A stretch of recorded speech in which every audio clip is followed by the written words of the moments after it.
One of the hardest things to do in all of sports is to repeat as a champion, and that's what Kirby Smart and his Bulldogs are going to try to do in 2022. They have their first scrimmage of the spring this weekend, and earlier this week, Kirby Smart spoke with the reporters and broke down what he wants to see from his guys, talked about new leaders, talked about the offensive line, quarterbacks, injuries. He broke down a lot of it for us, and that's basically what this video is about. I'll be breaking down my thoughts on what Kirby said as we enter the first scrimmage of the spring. Now, of course, he talked about Carson Beck, the backup quarterback, talked about him being even-keeled. He's never too up, never too down.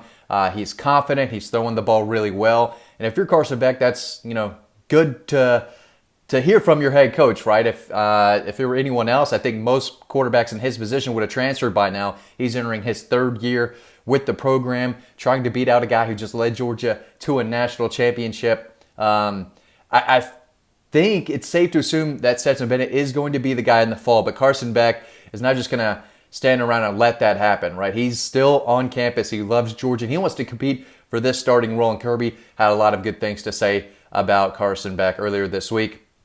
And if Stetson, regresses a little or doesn't watch his back, I definitely think there's a chance that Carson could overtake him if he continues to work and Stetson maybe takes a step back. So that'll be interesting to watch moving forward. Excited to see what Carson and the other quarterbacks bring to the spring game. He also talked about Eric Gilbert, and the tight end group. Of course, was brought in Georgia, or committed to Georgia, entered campus last summer to play wide receiver, but with all the injuries going down, no Darnell Washington this spring, of course, no Brock Bowers. He said, we think he's a tight end at the end of the day. Last year was probably a greater deficit, something that he wanted to be, more of a wideout. He was lighter. He's a little heavier now. He's more physical. He's a tight end, and that's probably how he is going to develop.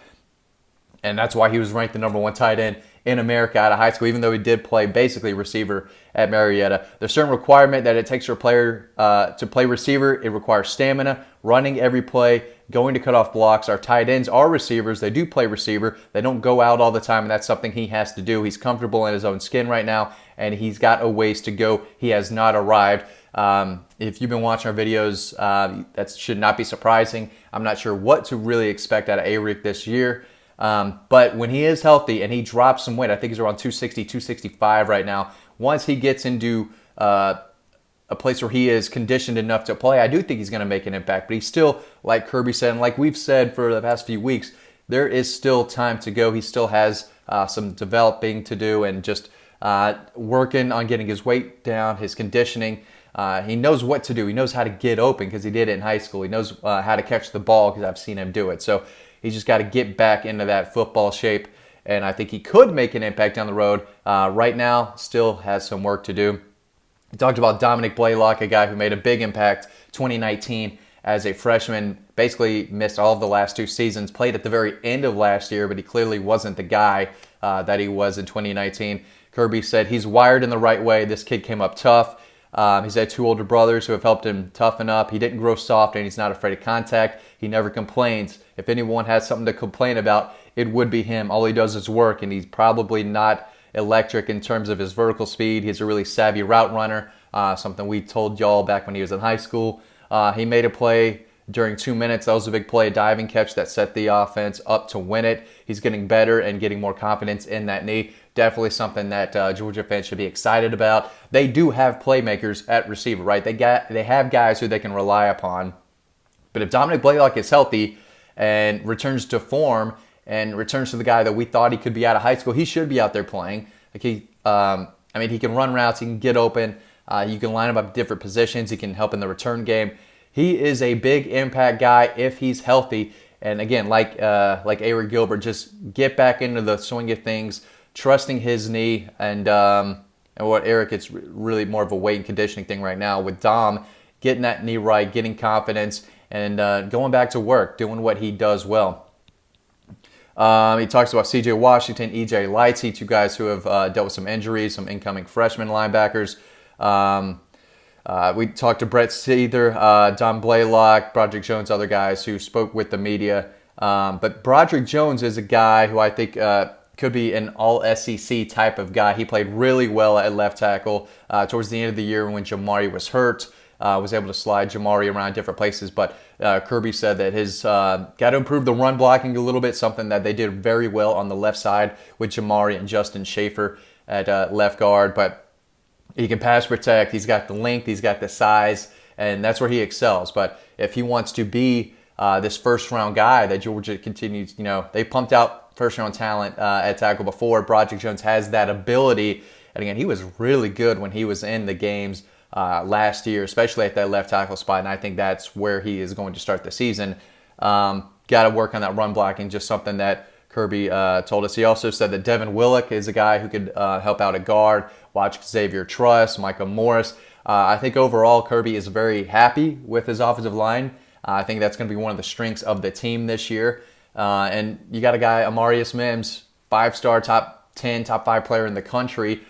Still kind of waiting his turn, trying to get into the mix. He's not going to sit for a long time. Eventually, he's going to get out there. So it's a very crowded, very talented, very big and strong offensive line group that Kirby has. And I think we're going to see a lot of them doing very well in the spring game.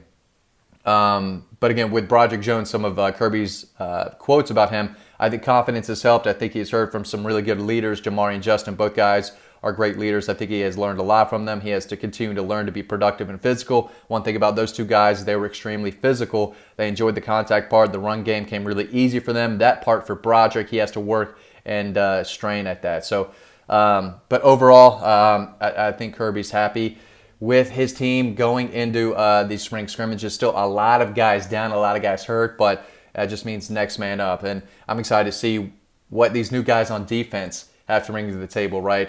Xavier Sori, Mikael Sherman, Damon Dumas Johnson. He's a guy that Kirby talked about being a leader, stepping up, right? No James Cook, no Zamir White as leaders on the offense, no Jamari on defense, no Nakobe Dean, Quay Walker, Devonta White, Jordan Davis, Trayvon Walker. Those guys all brought some leadership to the team. He said, I think we have some guys stepping up. I think Pop, Jamon Dumas Johnson, that middle linebacker, is doing a great job stepping up. Cedric Von Pran, Warren Erickson are guys that continue to lead up front, and Broderick Jones has tried to take on a little bigger of that role. Kyrus Jackson continues to do that. He's been in the program for a while. Veteran leader that could, again, really help on offense. He needs to get some touches. Nolan Smith, of course, has been tremendous at being vocal when things aren't going right. Keely Ringo has done a good job with that. Really, a lot of guys, you can see them trying to assert themselves and encourage more than discourage. So, guys are stepping up. I think that was one thing that Kirby wanted to see from this group with all those guys leaving. More guys are starting to emerge as leaders of the team. So overall, a lot of excitement in Athens. This is a team that could do some special things again. But it's going to take some young guys to step up and make their opportunities known and just kind of kill it when they get that shot. So that's what I've got. We should have more notes from the scrimmage coming this weekend, what we heard behind the scenes type of stuff. So make sure you're on Dog Post for the latest. Guys, thanks for watching this video. As always, stay tuned to the next one coming up right now, and I will see you over on the website.